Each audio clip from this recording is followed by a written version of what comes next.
नमस्कार, मैं doctor Prachi Singh, government कुसुम स्नातकोत्तर महाविद्यालय सिवनी मालवा नर्मदापुरम से आज हम सभी बीए सेकेंड ईयर में लगी एकांकी दीपदान का वाचन करने जा रहे हैं और उसको समीक्षात्मक रूप से समझने का प्रयास कर रहे हैं, उसका सारांश पढ़ रहे हैं।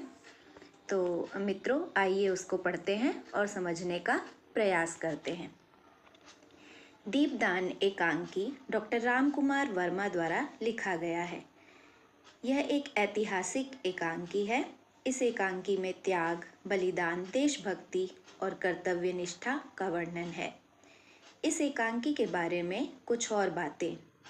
इस एकांकी का मुख्य उद्देश्य एक माँ के त्याग और बलिदान की कहानी को बताता है। इस एकांकी में मुख्य पात्र पन्नाधाय और कुंवर उदय सिंह हैं। इस एकांकी में बनवीर और सोना जैसे अन्य पात्र भी हैं।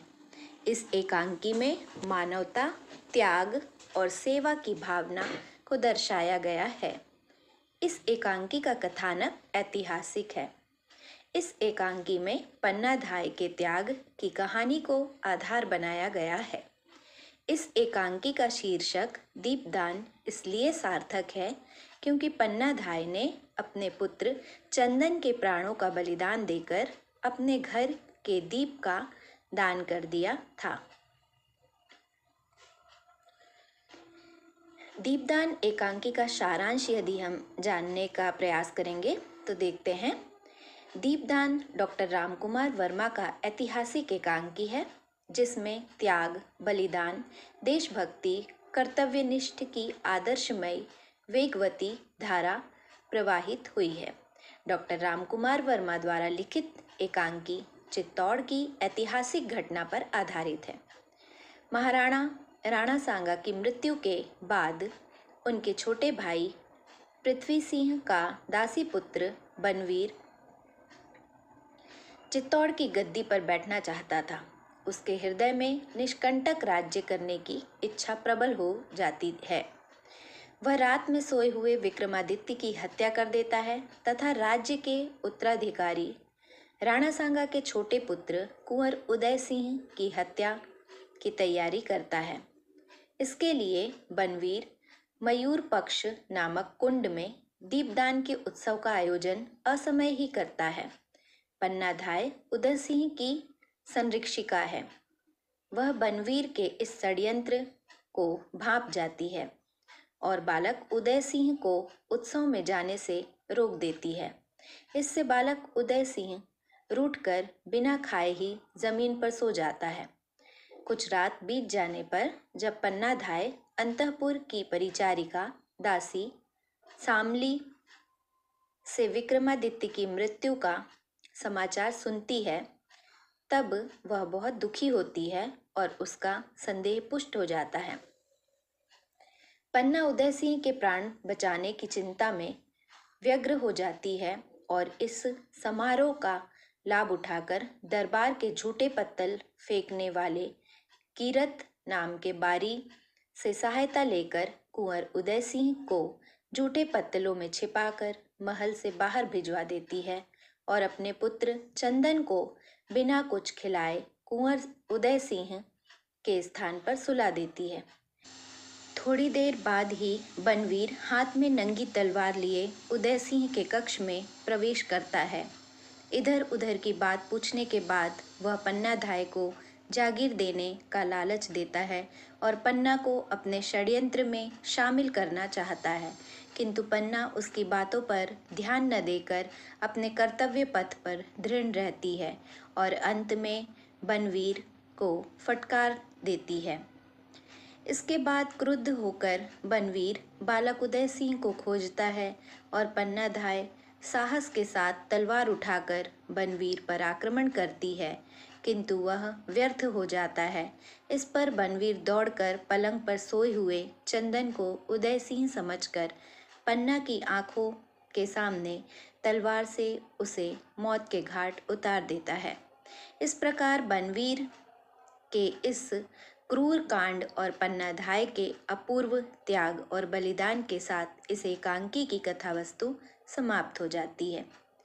दीपदान एकांकी की समीक्षा यदि देखें तो दीपदान एकांकी राष्ट्रीयता से ओतप्रोत है। इसमें अपना कर्तव्य पालन करते हुए सर्वोच्च त्याग की भावना और कर्तव्य निष्ठा को दर्शाया गया है। दीपदान एकांकी की कथा वस्तु पन्नाधाय के त्याग और बलिदान पर केंद्रित है। महाराणा राणा सांगा की मृत्यु के बाद उनके छोटे भाई का दासी पुत्र बनवीर चित्तौड़ का शासक बनना चाहता था। उसकी राह का सबसे बड़ा कांटा महाराणा राणा सांगा के बेटे महाराणा विक्रमादित्य और कुंवर उदय सिंह थे। अपने रास्ते की बाधाओं को हटाने के लिए बनवीर दीपदान महोत्सव का आयोजन करता है, जिससे कि सभी का ध्यान उसकी ओर से हट जाए और वह विक्रमादित्य और उदय सिंह की हत्या कर सके। कथा वस्तु की दृष्टि से यदि देखा जाए तो पन्नाधाय अपने राष्ट्र के प्रति पूरी तरह ईमानदार है। वह उदय सिंह की धायमा है। असमय दीपदान के आयोजन से पन्ना सतर्क हो जाती है। उत्सव के आयोजन वाले दिन जब पन्ना को यह पता चलता है कि बनवीर ने महाराणा विक्रमादित्य की हत्या कर दी है और वह उदय सिंह को भी मारने के लिए आएगा, तब पन्ना अपनी सूझबूझ और वफादारी का परिचय देते हुए कीरत बारी की पत्तल की टोकरी में कुंवर को छिपाकर महल से बाहर भेज देती है। वह कुंवर के स्थान पर अपने बेटे चंदन को सुला कर उसका मुंह ढक देती है। बनवीर आता है और कुंवर उदय सिंह के धोखे में चंदन की हत्या कर देता है। पन्ना अपने मुख से उफ तक नहीं कहती। एकांकी का कथानक रोचक और प्रवाहपूर्ण है। एकांकी का देशकाल की यदि बात करें तो 1536 ईस्वी का है यह, और यह ऐतिहासिक एकांकी है। इसलिए इसमें मध्ययुगीन राजपूती वातावरण का अंकन, राजमहलों के षड्यंत्र आदि का चित्रण सफलतापूर्वक हुआ है। एकांकी के संवाद प्रवाहपूर्ण, कथानक को आगे बढ़ाने वाले एवं रोचक हैं। एकांकी ऐतिहासिक होते हुए भी इसमें अभिनयता के समस्त गुण विद्यमान हैं। चरित्र चित्रण की दृष्टि से एकांकी महत्वपूर्ण है। पन्ना इस एकांकी की केंद्रीय पात्र है। वह अपने खून से अधिक अपने नमक को महत्व देती है। वह कर्तव्य निष्ठता, साहस, वीरता, बुद्धिमानी एवं त्याग की प्रतिमूर्ति है। बनवीर एकांकी का दूसरा महत्वपूर्ण पात्र है। वास्तव में वह एकांकी का खलनायक है। वह महाराणा राणा सांगा के छोटे भाई का दासी पुत्र है। बनवीर धूर्त, षड्यंत्रकारी एवं क्रूर है। वह महाराणा विक्रमादित्य की हत्या कर देता है और कुंवर उदय सिंह के धोखे में वह पन्नाधाय के पुत्र चंदन की भी निर्ममता पूर्वक हत्या कर देता है। सामली अंतःपुर की परिचारिका है। वह कर्तव्यनिष्ठ है। वही राजमहल में होने वाले षड्यंत्र की सूचना पन्नाधाय को देती है। कीरत बारी महल की झूठी पत्तल उठाने वाला है और वह राष्ट्रभक्ति का परिचय देते हुए चतुराई से कुंवर उदय सिंह को अपनी टोकरी में छिपाकर महल से बाहर ले जाता है। चरित्र चित्रण की दृष्टि से एकांकी एक सफल एकांकी है। और दीपदान एकांकी की यदि मूल संवेदना देखी जाए तो दीपदान एकांकी ऐतिहासिक एकांकी है। दीपदान एकांकी की मूल संवेदना त्याग, मातृत्व और बलिदान है।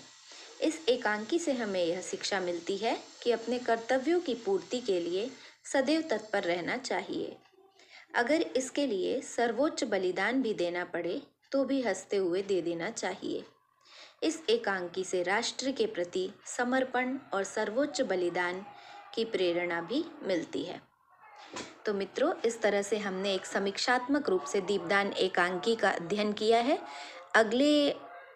अगला वीडियो जो भी इसका बनेगा उसमें हम आपको दीपदान एकांकी का के पात्रों का चरित्र चित्रण बताएंगे और साथ ही साथ कुछ प्रश्नोत्तर पर भी चर्चा करेंगे। धन्यवाद मित्रों।